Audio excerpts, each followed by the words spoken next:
Ayon sa Biblia, kailan sinabi ng Panginoon na merong malinis na hayop na pwedeng kainin at merong hayop na marumi? Kailan? Bago Israelita, during Israelita, o after Israelita? During Israel nga lakay, dahil ang Israel si Jacob, diyan nag-umpisa yung kautusan. Kung panahon ni Abraham man yan o panahon ni Noah, wala pang Israel diyan lay, wala pang kautusan. Therefore, kung kakain man si Abraham o si Noah ng baboy, hindi sila magkakasala dahil walang kautusan. Kautusan para sa Israelita na yan, kapatid.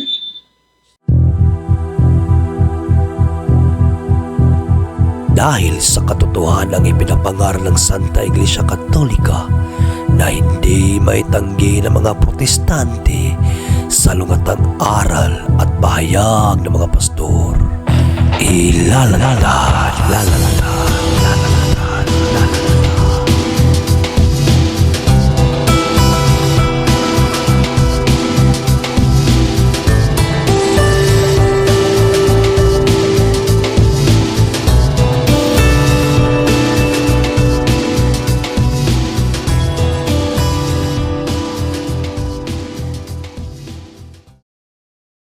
Car back, sauce in hand.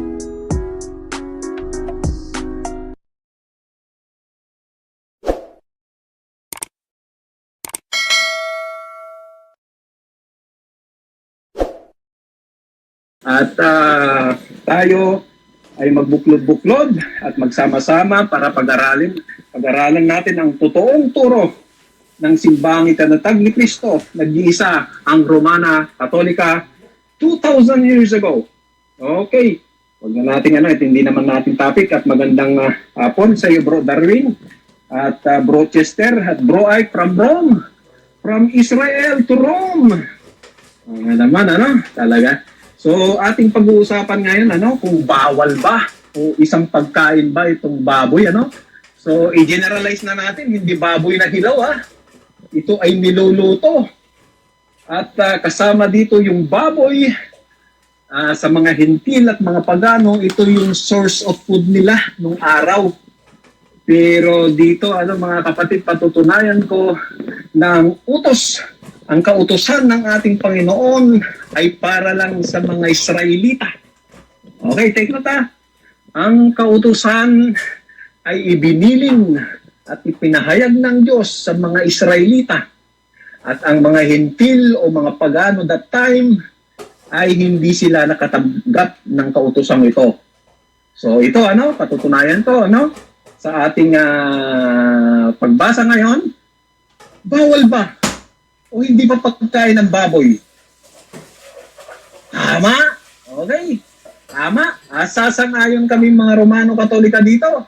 Sapagkat ito ay pinahayag ng ating Panginoon sa mga Israelita lamang sa Old Testament, sa Lumang Tipan. Kaya nga, dumating ang ating Panginoong Jesus para walang... Bro, sorry. Bro. Bro Darwin, naka-on ba yung timer? Oo. Okay. Sorry.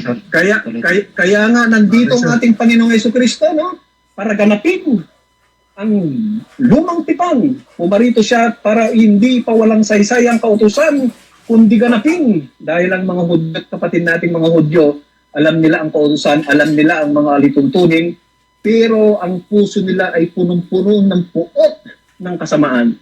So Jesus is the fulfillment of the Old Testament. Ngayon, sa panahong New Testament, sa Lupang Tipan, pinagbabawal pa ba ito? Hindi na, mga kapatid. Ako'y pinagpapawisan. 2 kilometers ang ating nilakad. Hindi na pinagbabawal ito, mga kapatid. Ito'y ating babasahin sa Mark 7:15 verse 9. Ang sabi dito, walang pagkain na pumapasok sa bibig at nagpaparumi sa tao, kundi ang lumalabas dito, sapagkat hindi naman pumapasok sa kanyang puso, kundi sa tiyan at pagkatapos idudumi. Sa ganitong paraan, ipinahayag. Hindi naman ipinarwin. Hindi ipinayag ni Bro Ike. Hindi ipinayag ni Bro Hakol. Hindi ko pinayag. Kundi ang ating Panginoong Jesucristo ang nagpahayag. Anong sabi? na lahat ng pagkain, literal, ay maaari ng kainin. Mahilig si DA ng letra por letra. Yan, binasa ko na. Tama nga naman. Bakit nasabi ni Jesus yun? Dahil nakita niya sa mga Hudyo at Pariseo na sinusunod nila itong mga kautusan at talituntunin. Pero yung kasamaan sa kanilang puso nandun. Kaya ikinorek ni ang ating Panginoong Yesus itong mga alituntunin nito at kautusan. Ikinorek niya na ang nagpapasama sa atin ay ang mga lumalabas sa bunganga na galing sa puso. Ito ay mga masasaklap na salita sa ating kapwa, masasamang pananalita, masasamang gawa. Ito ay yung inaano ng ating Panginoong Yesus. Sino nagpahayag? Hindi si Juban ng Roman Katoliko, kundi ang nagpahayag, ang Panginoon mo, Bro Hakol, at ang Panginoon kong Yesu Kristo. At ito ba ay kasama ang baboy na pagkain na pinilinis na ng Panginoon?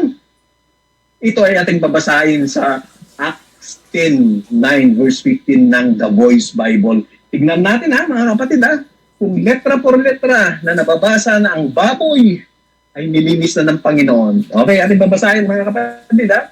Sa Acts 10:9 verse 15, babasahin ko.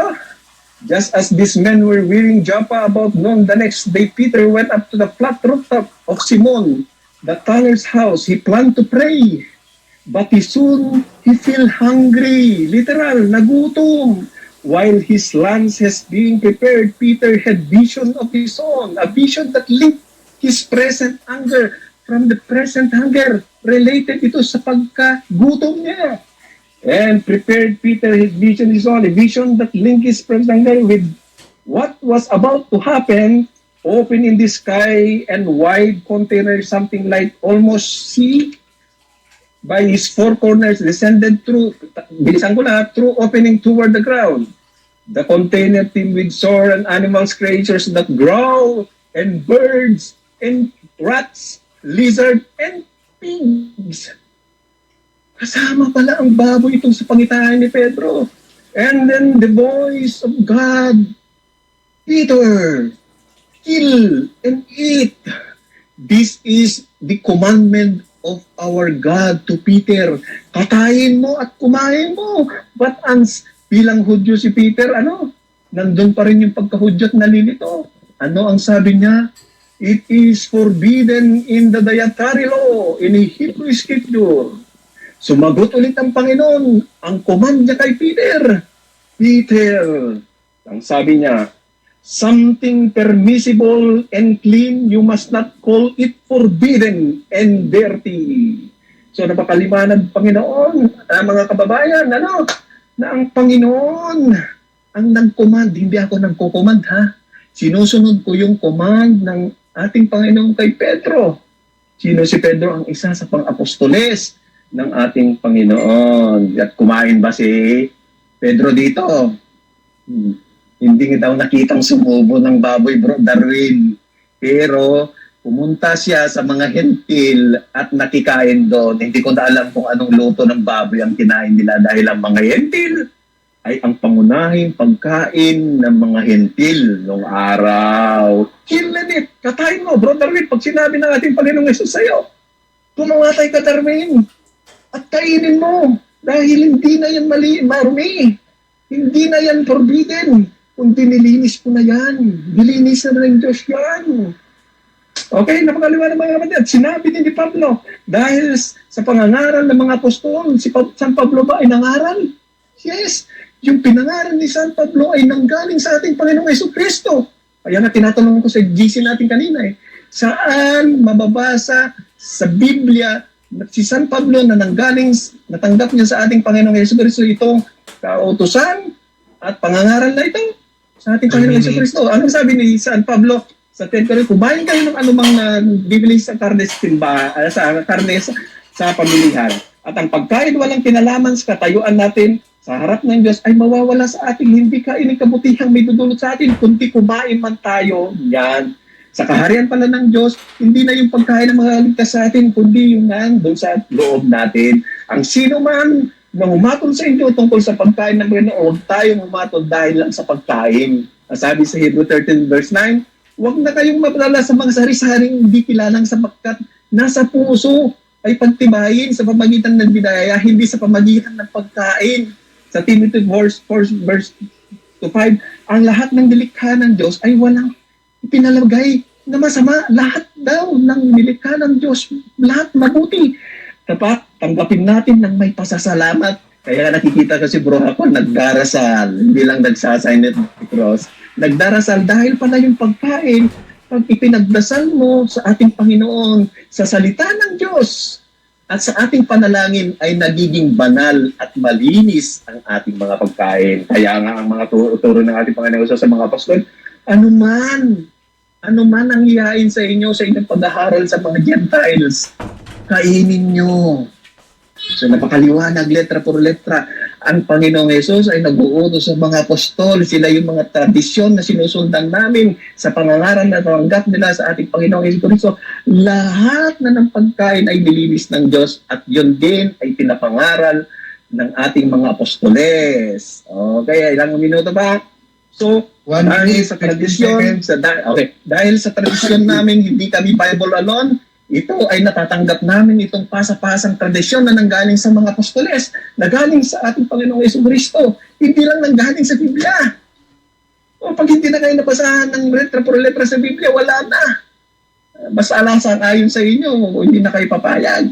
So napakaliwanag sa mga talatang ito, mga kapatid, na lahat ng pagkain ay nilinis na at na hindi na marumi. Amen. Back to you, Bro Ike. Okay, pasalamat tayo sa unang 55 parte. seconds pa. Okay, wait mo na. Ano ba? Kaya mga kapatid, itong talatang ito na binabasa nyo lang saan man kayo magbalabalandra sa Biblia na yan, ito ay kautusan para lang sa mga Israelita. Talo nyo pa ang mga Israelita may kumakain na ng baboy. Yung may kautusan ng mga Israelita, nagkakasala sila talaga dahil kumakain sila ng baboy. Pero pag walang kautusan, walang paglabag, walang pagkakasala. Ayan. Okay. Shalom, shalom. Okay. So, Ayos. ayos, pasalamat tayo sa unang parte. Ngayon, dito tayo sa sinasabing cross-examination sa parte ni Brother. Sino to si Brother? Question na po. Questions, cross-examination, Brother. Another 10 minutes ba to? Sa question and answer? Yes po. 10 minutes question na Ano mo na lang bro, ano mo na, i-less mo na lang yung tanungan para ma-less yung mahaba to bro. Sige lang. Sige lang. Okay. Sige.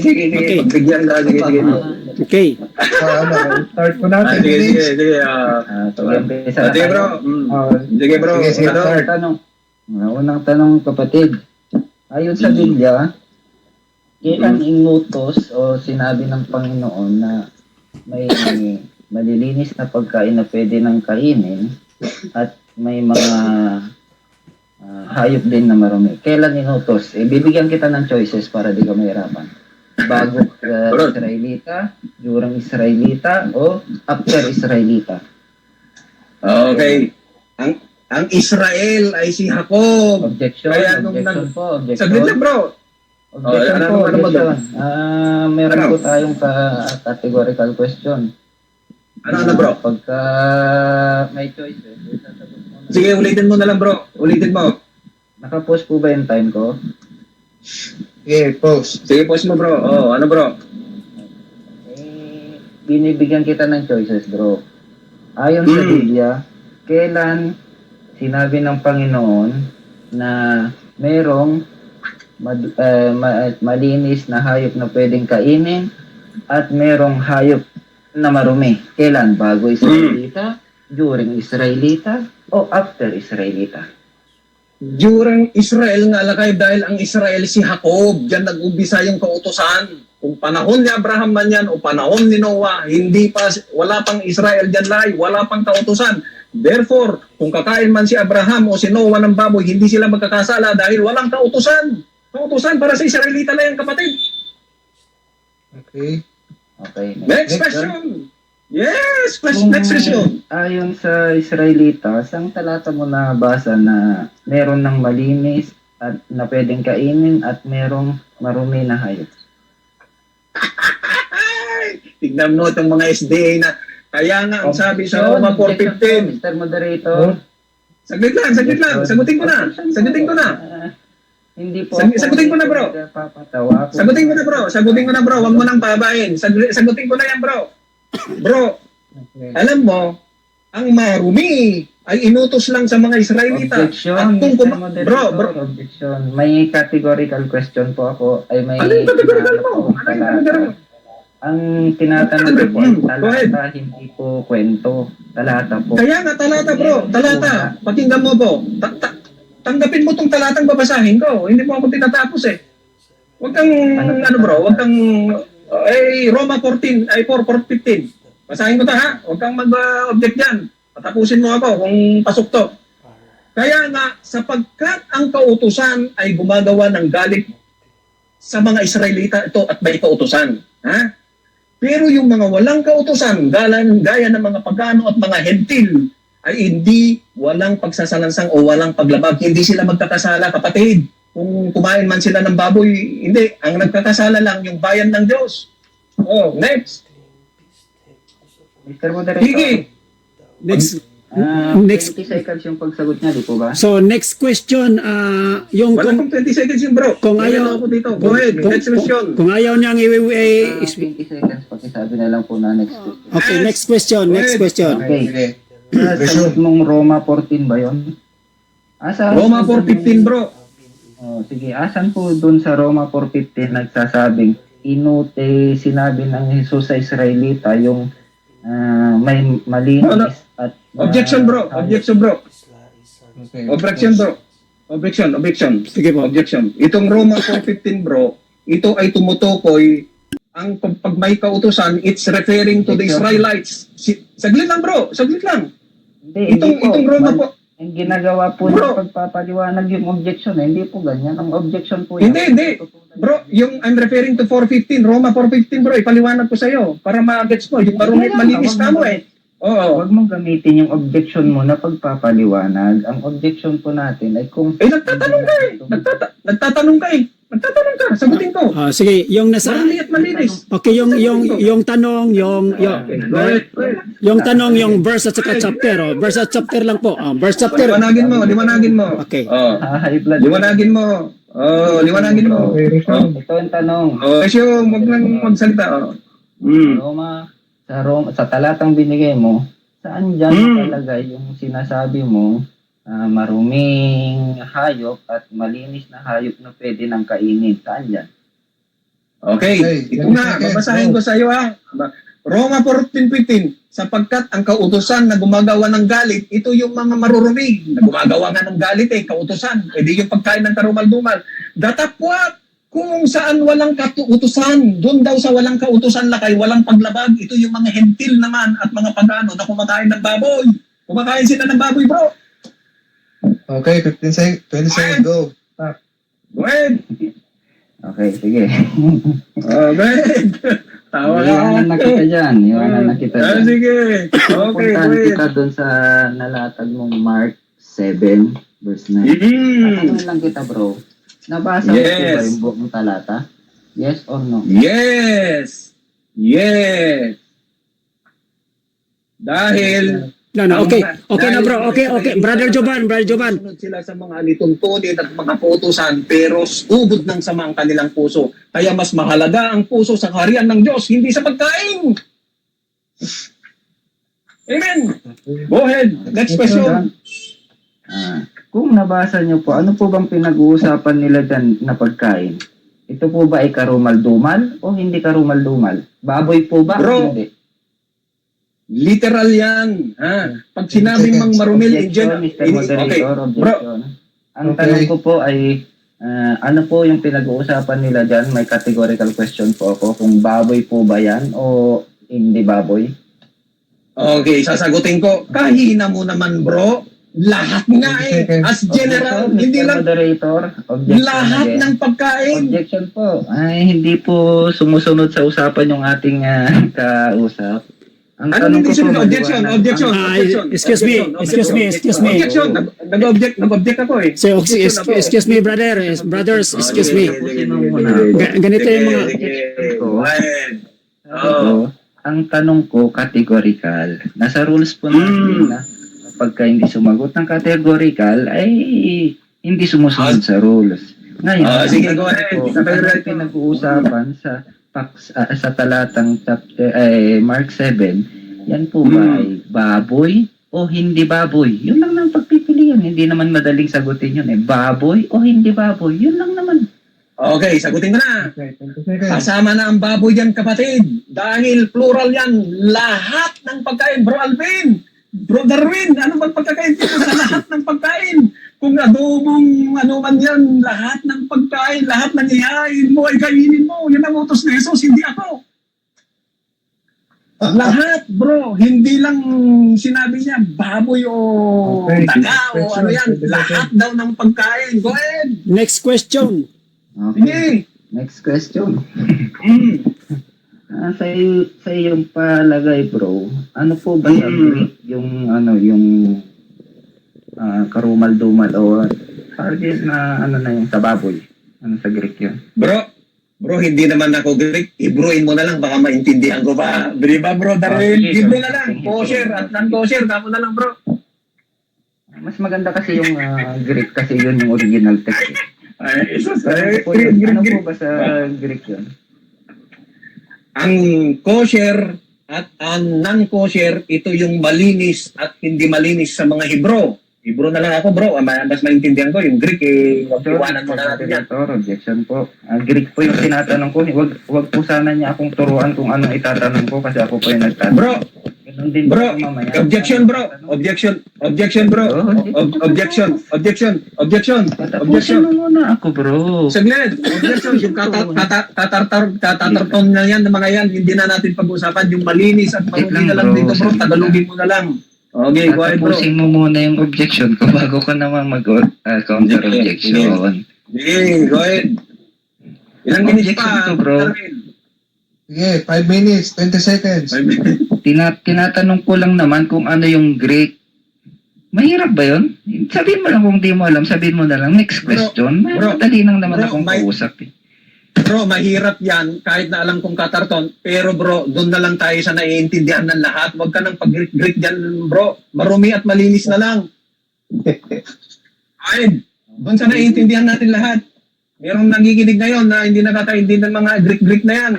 Go ahead, malinis at marumi. Go ahead. Panindigan Okay. mo na marumi. Yung, Go ahead. yung nasa Mark 7 ba, yung sinasabi bang pagkain dyan, yan ba ay marumi o malinis? Ano ba itong pagkaintindi mo dito, bro? Dahil... Objection, moderator, objection. Sumagot. Hindi ka sumusunod sa Sumagot. utos eh. Susagutin mo lang, bro. Diretsa na ang sumagot. Oo, bro. Sinagot ko na nga, bro. Sabi ko, Sinagot ko na nga. Kanina yan. Tawag, Sinagot bro. ko na. Tapusin mo muna Okay, yung go ahead. objection ko. Sige. Sabi ko, bro, ang tanong ko, anong pagkain ba yung sinasabi ng Panginoon dyan ayon sa original text na Greek? Yan ba yung malinis o yung marumi? Okay, sasagutin ka na. Marami, 20 seconds. Okay. Ang pinapatungkulan ni Jesus yan, yung marurumi, dahil mga Hudyo ang pinagsasabihan niya.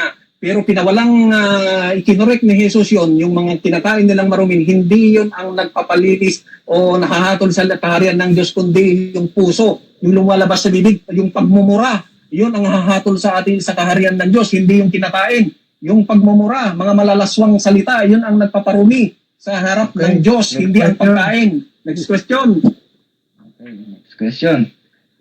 Kung marurumi ang sinasabi ng Panginoon dyan, kinakain pa nila dyan ay baboy? Ay sus, Yes or no? Siyempre naman lakay, kinakain nila yung baboy kasi nga walang kautusan lakay. Kung kumain ng pagano at mga hintil o Kristiyano ng baboy lakay, walang kautusan, walang paglabab, hindi magkakasala. Ang magkakasala yung nasa bayan ng Diyos lang, ang mga Israelita. Ay, nako. Go ahead. Next question. Okay, next. Ulitin ko lang yung tanong, bro, ha? Sa Mark 7, sinabi mo na ang kinakain nila dyan ay baboy. Tama o mali?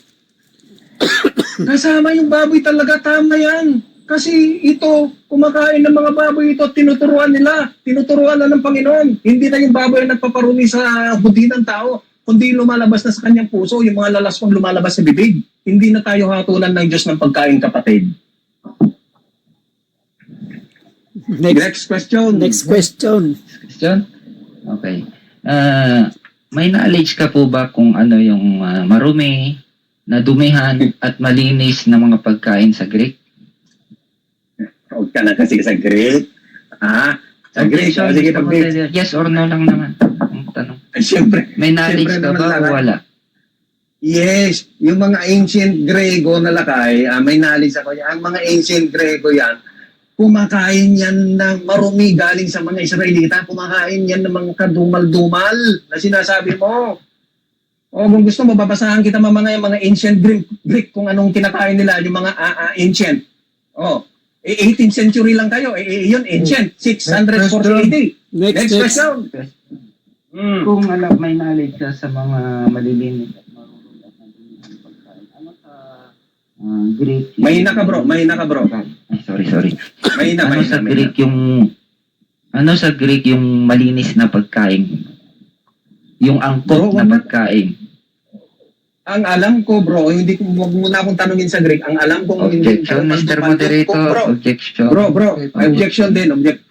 Sige. Ako muna, bro. Hindi ka pwedeng makisabay sa objection ko. Sige. Ang objection ko, bro, tinatanong, sabi mo kasi may knowledge ka. Ngayon, tinatanong ko sa'yo, okay. kung ano sa Greek yung angkop na pagkain o malinis o pinahintulutan na pagkain ng mga Hudyo ayon sa Biblia. Bro, Hebrew ko na lang Hebrew ko na lang. Ito yung mga non-kosher. Objection. Ang tinatanong ko po ay Greek. Objection bro. Wag. Hindi ka pwedeng makisabay sa objection ko. Sige. Ang tinatanong ko po ay Greek. Huwag niyo po akong turuan. Oras bro Darwin. Nakapos po yung time pag naka-object. Nakapos po yung time pagka may objection.